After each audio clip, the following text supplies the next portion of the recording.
This is TWiT. All right, we are back from the break, and I am very excited. As I mentioned, the elephant in the room is, of course, the announcement of the new Nintendo Switch 2. Joining us to talk about the device, someone who had some hands-on time with it, Ars Technica's own Kyle Orland. Welcome back to the show, Kyle. Thanks. Glad to be here. Yeah, so great to have you here. So, yes, Nintendo has officially unveiled the Switch 2. We've heard a lot about it. We've seen some real animations, some fake animations, and everything in between, set to launch in June. Can you start by kind of walking us through the biggest hardware upgrades in comparison to the Switch we know and love? Yeah, so as far as the unit itself, you notice as soon as you pick it up, it's slightly bigger than the original Switch, which will be very welcome, I think, to anyone with adult-sized hands, used to clawing them around the tiny Joy-Cons. They're quite a bit more comfortable in your hands now. Also the expanded screen size, 7.9 inches, that you can get with that expanded screen, with that expanded space. It's really a revelation to see in person. If you're used to the old Switch or even the Steam Deck, this is a nice big screen, and it doesn't come with all the bulk of something like the Steam Deck. It's heavier than the Switch, but still lighter than something like the Steam Deck, and also a lot thinner. So it's not quite as heavy to lug around.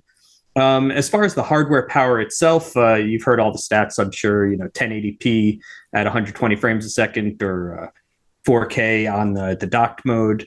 It's got HDR colors now. And it's just, more powerful in general. Mm-hmm. The Switch near the end, you were seeing a lot of games like Tears of the Kingdom, especially, start to stutter and really show the problems with handling modern games. And now the Switch 2, I'd say it's not going to compete with, the PS5 or anything, but you're getting close to like PS4 Pro levels of performance based on what I saw there.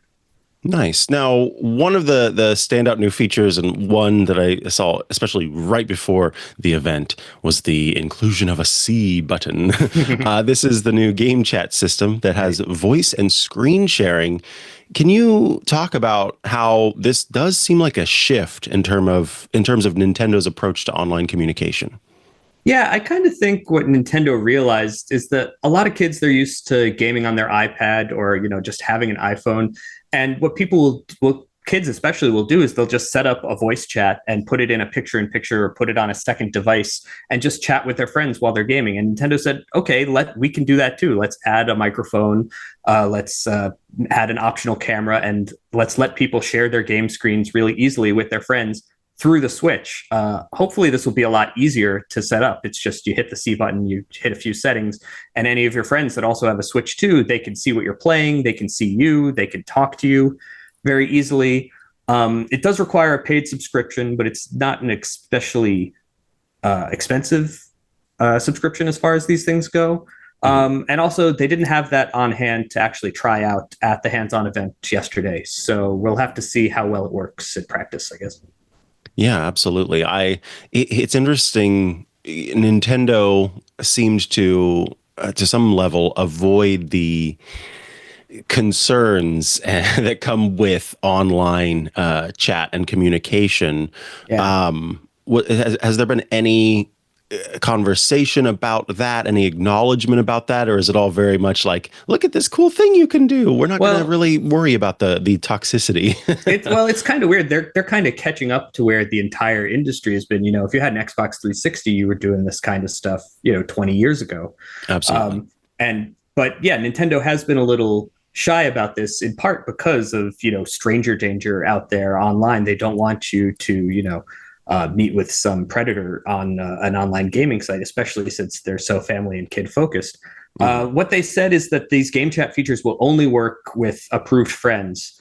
You cannot just join a voice and video chat with any strangers. You have to both confirm each other, probably through the friend system like they had on the Switch. So I think with that, and with the parental control systems in place, I think Nintendo has put in enough protections that they feel comfortable with that now. Understood. The inclusion of mouse mode controls using the Joy-Con, that's kind of been an interesting addition. What kind of gameplay experiences does this open up on the Switch 2, especially in comparison with what you can do right now on the Switch? Yeah, there were a few different games that used the mouse mode. The most interesting, I think, was Metroid Prime 4, where one hand you hold a joystick and the other hand is a mouse. And if you've ever played, a first-person shooter on PC, it felt a lot like that. You're aiming and moving with the mouse. You can do just small flicks to really get precise and quick movement. That compared to a joystick or the gyroscope controls you might use, it really feels a lot simpler and takes less time to get that precise aim. The only problem really with it is you need a nice flat surface to use it with. If you're sitting in your living room on your couch, I don't know if you're going to get a lap desk or if you're going to crouch over a coffee table. Nintendo actually said you can use the top of your thigh and put it on top of your pants and move it around like that. But if you've ever tried to use a mouse on the top of your thigh, I don't know why you would, but if you do try that, you'll realize it's not really an ideal mouse pad. It's it's very narrow. It's kind of rounded. So, I don't know how much use this is really going to get for the average gamer's usual living room setup. But I guess if you're setting up in tabletop mode, or if you have the Switch connected on your desk, to your monitor or something, for people who really like that mode of control, they could take the trouble to get some use out of it, I guess. Absolutely. Now, interestingly, Nintendo's also enhancing some classic titles with the Switch 2 editions. What improvements should players expect when it comes to these re-releases? And is it kind of about showing off the capabilities of this new console? Yeah, I mentioned earlier how Tears of the Kingdom really seemed like it was pushing the Switch to its limits and really suffered from some frame rate and menu loading things. And they showed a version of the Switch 2 Enhanced Edition at the hands-on event, and it really feels like the version of the game how it's meant to be played. It's a silky smooth frame rate. I don't know if it was 60 frames or 120 frames at all times, but it was definitely much smoother than you'd expect on the Switch. Menus load quickly. There's HDR colors on that nice bright screen. It doesn't feel like a completely new game. The gameplay is still exactly the same, but it's much more enjoyable when you don't have to suffer through that stuttering, especially. That really takes you out of the moment and just reminds you that this is an artificial world. This is not. Looking at it on the Switch 2, it really feels more consistent and it's easier to get lost in, I'd say. Yeah. So with the Switch 2 offering up to 4K resolution docked, and also that 120 frames per second, the 1080p HDR display, you talked a little bit about this. How does it stack up against the current gen consoles in terms of performance? Is it still kind of the further on down the line, or are we starting to get where, we've got a comparable console here? Yeah, you're not, like I said, you're not going to get PS5 levels of performance, which, it's not that surprising. If you've seen the PS5, it's, this huge beast that doesn't even have a display built in. Squeezing that into something the size of the Switch 2, even a few years after the PS5 came out, that just wouldn't be possible. So, they're making some compromises to get things into that portable form factor. That said, if you compare it to other portables like the Steam Deck, I would say any game that you could play on the Steam Deck, you should probably expect a port would be able to run on the Switch 2 pretty readily, I would say. And they've announced games like Elden Ring and Cyberpunk 2077. These are games that people do love to play on their Steam Deck, and now the Switch 2 is at that level of support. Now, if it's a more modern game, a PC game like Starfield, Indiana Jones, maybe that really pushes PCs to their limit, you might struggle to get a good performing version on the Switch 2. But I think for the vast majority of releases, I think the Switch 2 will be able to handle it just like the Switch managed to get all the best games from other consoles a few years later for quite a while during its run. Now there is a priority purchasing system. Can you tell us about that and like who qualifies for it, how it works? Yeah, I mean, I don't have the whole list in front of me, but I think you had to be an online member for a year. You have to have played 50 hours or so.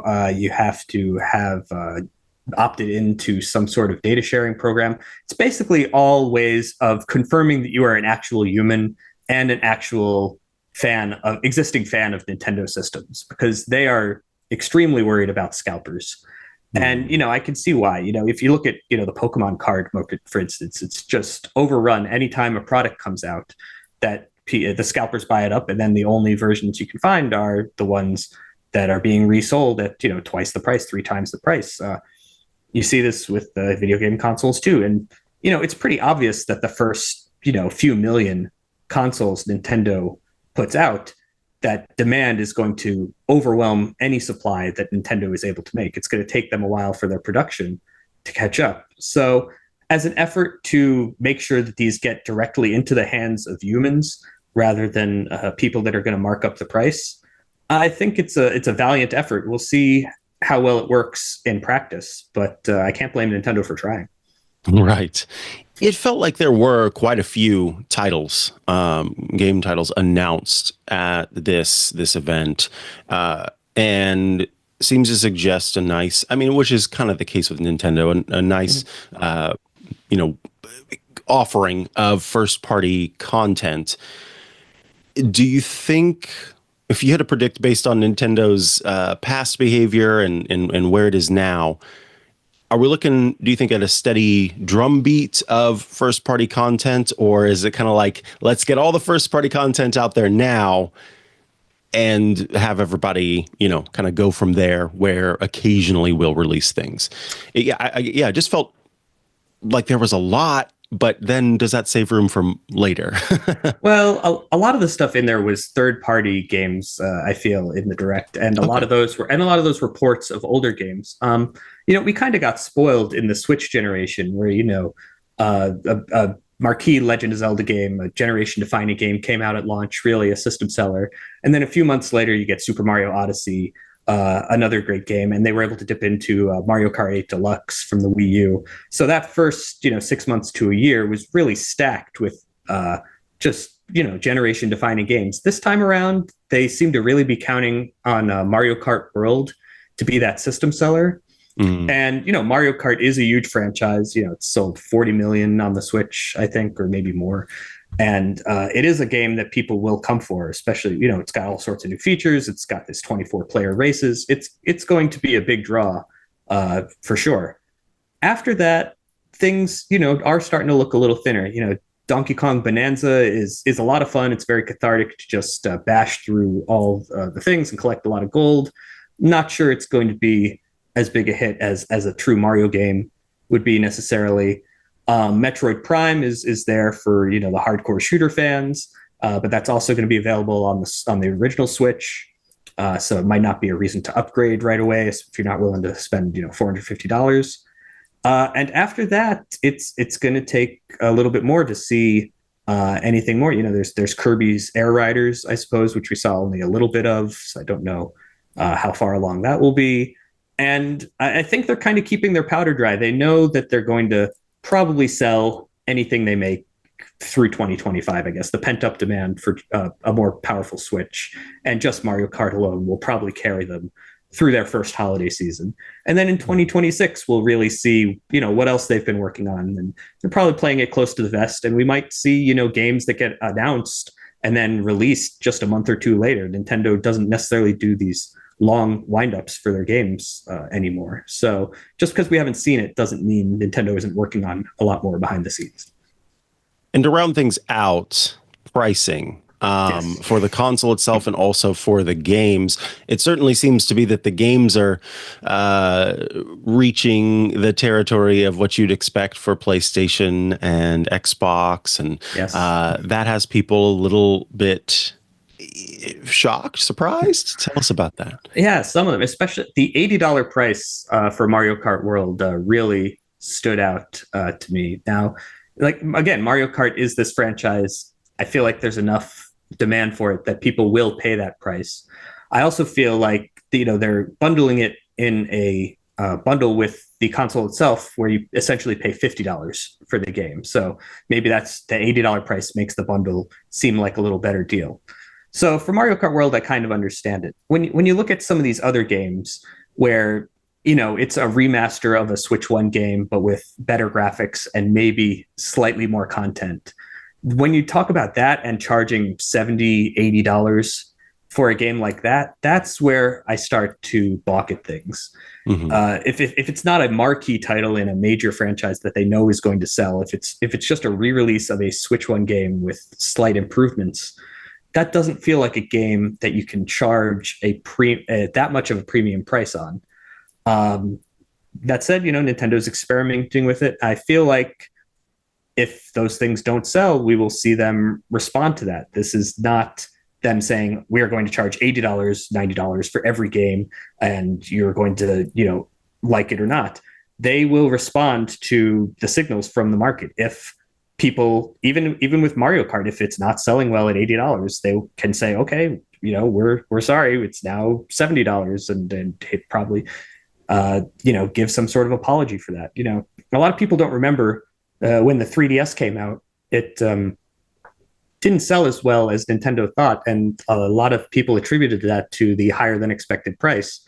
And within a year, Nintendo completely reversed course. They lowered the price by $90, I think, which was a huge percentage, and they offered people who bought it early a selection of downloadable games to say, we're sorry, this did not work. Wow. So, if the $450 Switch is not the success that Nintendo thinks it is, or if eventually it starts slowing down in sales, they can and will lower the price. They didn't have to for the Switch because it sold, 150 million units at $300 without any price drops for 8 years. But history shows that these companies are willing to drop prices and make the hardware or the software more affordable if that will get them more sales.